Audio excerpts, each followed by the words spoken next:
So this morning I am going to be filming a little bit of a different video to usual. So we're going to be doing a day in the life of me as a full-time photographer, but today I'm not shooting at all.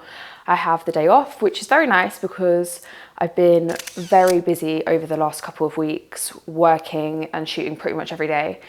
So it's nice to just have a day where that is not the case. This morning is a really slow morning. I went out last night and I'm feeling a little bit fragile. So I'm gonna have a really slow morning, just make some food and do a little bit of work on my laptop. But this afternoon I'm heading into the darkroom, and I did a video on the channel a couple weeks ago where I did like a full day in the darkroom. Today I'm just doing the afternoon. It's just a 4-hour session. There's not actually anything I particularly want to print, but I just want to keep kind of going and practicing, developing my skills so that I don't lose it, I guess, and I'm still kind of learning. So that is the plan today. It's a very, very simple day. It's a nice chilled day off, and I'm gonna take you guys with me for it. I'm actually filming this entire video on an anamorphic lens, as you might be able to tell, and it is the 20mm from SIRUI. I have never used an anamorphic lens. If you guys know me, you know my work. I'm predominantly a photographer and I dabble in video. And so I've never like experienced kind of using this sort of lens or what to really expect. For context, I'm shooting with it on the Sony a7 IV. So there's no like D-squeeze built into the Sony a7 IV. So right now, if I look at myself on the little window, I look crazy. I mean, I'm all squished up. So you have to de-squeeze in post. But so far I've shot a couple of clips on it on recent shoots. One thing I noticed is like the distortion is very heavy. You might even be able to see it on this with this kind of straight line. I find that like if you're shooting at a bit of an angle, then even after de-squeezing, that barreling on the edges of the lens is quite bad. I don't know if this is something maybe you can correct more in post, or I'm just doing it wrong, but that is definitely an observation from this lens. Is that like it looks really good in certain angles, really cinematic. That's what kind of like anamorphic lenses are, quite cinematic. The aspect ratio, the way that the footage looks, it does look quite cinematic. And when you have it at the right angle, I think it really looks like that. It also has this thing where if it like a light hits it, you get this flare. I have the neutral flare, but they also do one that just turns everything blue. But it's been really fun to play around with it for the last couple of shoots I've done. Just film some like little bits of clips. And in today's video, I'm going to be filming everything on this lens. So it will be like a real review of such of how this lens performs. One thing that I did notice when I was filming with it the other day was that there was quite a lot of focus breathing. It was going in and out of focus quite a lot. I don't know if that's going to happen in this video, we'll have to see. But it's super wide. It's going to have to make me think really hard about my compositions and kind of what I want to include in frame. But that is what we're doing today. We are filming everything super wide. We're going to the darkroom, having a very chilled day, and that's about it. I'm gonna make some breakfast and then we're gonna head off. So one of the things that I'm really bad at when I'm busy with work, with like actual shoots, is remembering to post on Instagram. So now I've got like a bit of a quiet time. I'm gonna go back through and make a little carousel for Instagram. And this one's gonna be, I just recently did a few dates on tour with Chasing Status, and this is gonna be a post from that. So I'm going to just basically go through my hard drive, go through the photos, find my favorites, drag them into Photoshop and make like a little carousel, see how I like it, and then post it just before I leave, I guess. So I start by making a board, which is basically 20 times bigger than a normal Instagram post. And then I go up to view, guides, new guide layout, 20 columns, and then I just start picking out the photos. So I'm gonna just like open all the folders up. The first one I did was Manchester, Birmingham, London, Bournemouth. Just find them all, open them all, and then usually I kind of like tag my favorites with a little, like, you know, on Finder you can put like a color. I usually do that with my favorites anyway, so it makes it a bit of a shorter process. I don't have to like go back through everything. Once I place everything into the document, then I can kind of look at it and be like, oh, I need to show off like more wides, more close-ups, more this, more that, and fine tune the post. The way I think about it is basically just showing prospective clients what I do and what they can kind of expect if they're working with me. That's the best way I can kind of describe. Going down. So here we have the anamorphic lens. You can actually see it now because obviously I can't show you it whilst I'm filming it, but yeah, it's nice.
I just got back from the darkroom and I am going to scan in the prints. We're going to talk them through as I do so. So I scan on the Epson V600, which actually isn't quite big enough for the size of paper that I'm scanning, but because I don't kind of print to the edges of the paper, I can still scan at home. So I'm going to open up Epson Scan. So first thing I'm going to do is just double check that there's no marks on it, because the other day it got a little bit of something on it and then it was in all of my scans. That's all good. So today I printed from 2 different sheets. I did some Hector 100, which I've never printed before.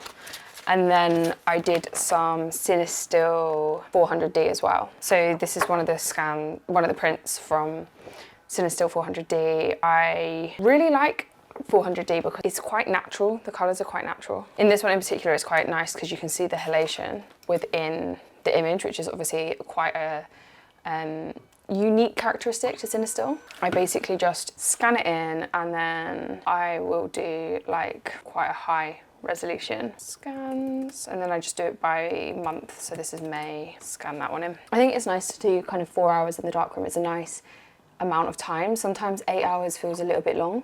So I'm just kind of scanning the final prints. There's no point in kind of scanning the iterations. This is all from the Cinestill. Scan that one in, make a little pile of ones I've already scanned. Like you'll see that there's a lot of iterations of the same thing. So if I show you, there's like 3 different versions of this print and they're all like very slightly different. So this one is the coldest, then I added a bit of warmth, but it was still a little bit green. So then added magenta, and this is the final print. But I'm not going to scan these 2 in because there's no point. I'm not going to use them for anything. So that will be the next one. I am going to scan the contact sheets because I just like scanning contact sheets. This was a fail. I was printing, this is Hector 100, which I actually really enjoyed printing because it has quite a strong magenta shift. So there's a little bit of colour correction work to do. But I obviously knocked it out of focus or didn't focus it, so it looks crazy. But that's part of printing, those little errors. I didn't make that many prints today. Like that's how magenta the Hector 100 was when I started. And this is like the colour profile that I ended up getting to. I'm also gonna take a look at the footage that I filmed on the SIRUI lens. Something weird happened was like halfway through the day, I just stopped seeing the squeeze. It was like my brain was almost countering it myself. But yeah, something I've really noticed as well is that there's very heavy vignetting, and I don't know if that will be kind of corrected when I put it into post and I play around with it, or if that is just meant to be. But yeah, this was a day in the life of a photographer when I'm not actually shooting. So just kind of working on admin, working on edits in the morning, making that Instagram post for Instagram, and a very slow morning, and then an afternoon in the darkroom with an evening scanning. And then after this, I'm probably just going to clock off for the night and actually enjoy my evening. This week is quite quiet, but the next couple of weeks get really busy again as we go into festival season. So I am really needing to kind of get on top of YouTube stuff. I've got a few that I need to film tomorrow, over the weekend and early next week, and then work on editing all of that and getting it all ready to go, because I don't know if you guys have noticed, but I've been really trying to be consistent on YouTube this year, and I don't think I've missed a weekly upload all year, which is the first time I've ever done that. I don't want that to kind of fail when I'm getting, you know, into like a busier work period. I don't want to then not be able to keep up with YouTube, so I'm trying to get stuff ready ahead of time. I've been in the studio filming some videos, testing out like this SIRUI lens has been really fun, and I thought this would be a good way to kind of show you guys the lens and actually let you see what it's like, rather than me sitting down and just talking to you, because there's so many videos about this lens or about similar lenses that will tell you in a more technical way what I can't tell you about this lens. You know, you don't need me to read a spec sheet, you can do that yourselves, but sometimes just actually seeing the footage is a lot of a better way to kind of get to grips with a particular product. So I've got some more kind of real world examples of like product reviews coming soon as well. Actually, by the time this video is out, those might already be out. And I'm also going to be making some more videos about just the process of shooting and like the pre-production, the post-production, working with clients, business stuff. So if there's anything that you guys want to see as ever, then please do just drop me a comment and let me know. Hopefully you like this different style video. It was kind of like a mismatch of loads of different things like darkroom printing, product review, and just generally workflow, you know, day in the life kind of content. It's really fun to do something different every now and then and not just kind of sit down and chat at you guys about something. I'm going to finish off scanning all of these in now. I'm going to put them up on screen at the end of the video. But thank you guys for tuning in, and I will see you in the next one.